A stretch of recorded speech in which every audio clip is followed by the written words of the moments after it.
Alam nyo ba mga idol, na kapag pinaghalo ng kapatid ko sa isang plato, ang kape, juice na dalandan flavor, at samahan natin ito ng banana ketchup, 5 kutsarang dato puti, suka, at lagyan na rin natin ito ng Ladies Choice mayonnaise, at kaunting Listerine na mouthwash, at halu-haluin, ay pwede nang paluin ni mama ang kapatid ko dahil nagsayang siya ng pagkain. Dok!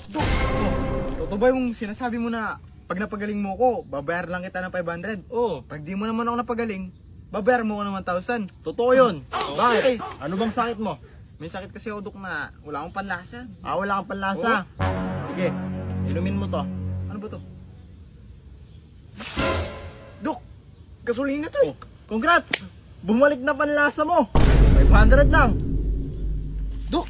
Oh, ikaw na naman. Anong sakit mo ngayon? Wala kasi akong maalala, Dok eh. Lahat na lang nakalimutan ko. O sige, inumin mo lang to. Si Raul ka pala eh, Dok. Ba't ko inumin yan? Eh, yun yung pinainom mong gasolina kahapon. Oh, congrats! Bumalik na yung alaala mo. 500 lang.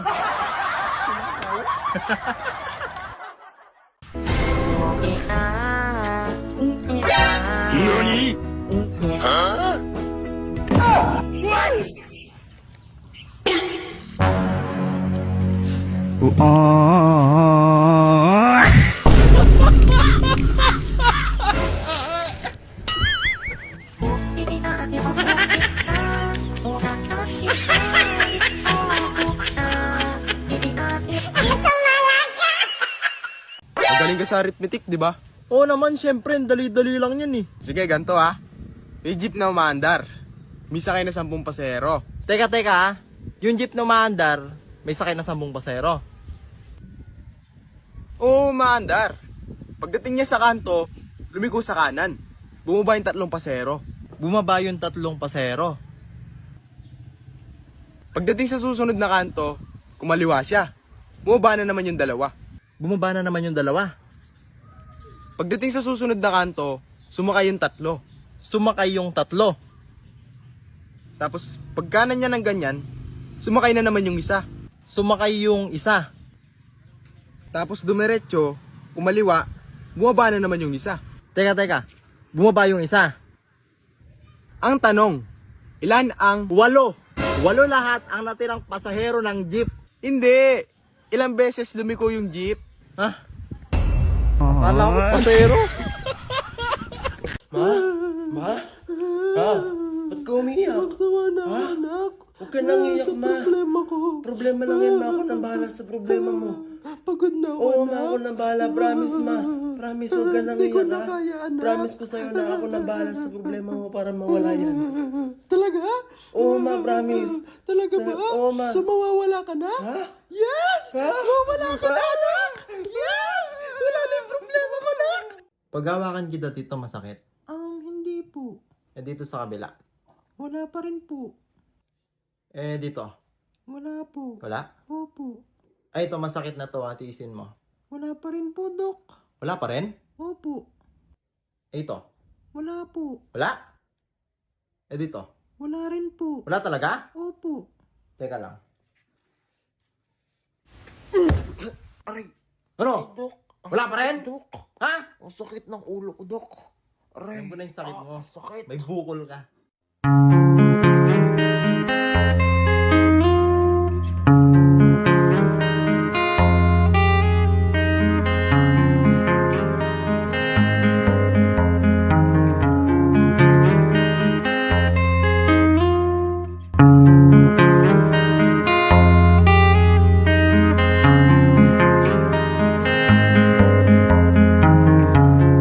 Alam nyo ba mga idol, na pwede tayong gumawa ng laruan gamit lamang ang sinuli, isang malaking martilyo, 2 inches na pako, at isang pirasong tansan. Ang una nga nating gagawin ay pupukpukin natin ng tansan hanggang sa ito ay maging flat at ito ay bumilog. At ang susunod nga nating gagawin mga idol ay lalagyan natin ng 2 butas ang tansan gamit ang pako. At pagtapos nga ay kukuha lamang tayo ng 1 metrong sinulid at ipasok nga lang natin ang sinulid sa butas ng tansan at ating nga lang pagbuhulin ang magkabilang dulo ng sinulid. At pagtapos nga mga idol ay ilapag lang natin sa lupa ang tansan. At takpan lang natin ito ng 1 oras gamit ang dahon ng saging. At pag binuksan natin ito ay makakagawa na tayo ng drone.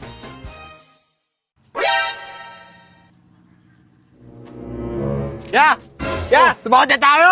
Sumunod tayo. Oo, bali, 1,700. Oh, 1,700. Hati tayo yan, ha? Hati tayo. Ating kapatid. Ating kapatid yan, ha? Ating kapatid, Walang ha? lamangan. Oo, walang Sige, lamangan. walang Ating lamangan. kapatid. Oh. Oh, anong kalati ng 1,000? 500. 500. Oh, yan, ha? Ating kapatid yan, ha? Siyempre. Oh, anong ang kalati ng 200? 100. 100. Oh, ayan, balikin sa tayo, ha? Ating kapatid yan, ha? Oh, sige, thank you, una na ako, ha? Thank you. Una na ako. Oh, sige. Ingat. Yes. Naka 600 ako. Teka. 1,700. 600 lang sa akin? Sira ulo dyan! Ano ang pinagkaiba ng taong nahulog sa 13th floor at saka yung taong nahulog sa 2nd floor? Siyempre sa 13th floor, patay. Oh, Sa 2nd floor, pilay. mali. Paano mali? O sige, paano? Yung taong nahulog sa 13th floor. Oh.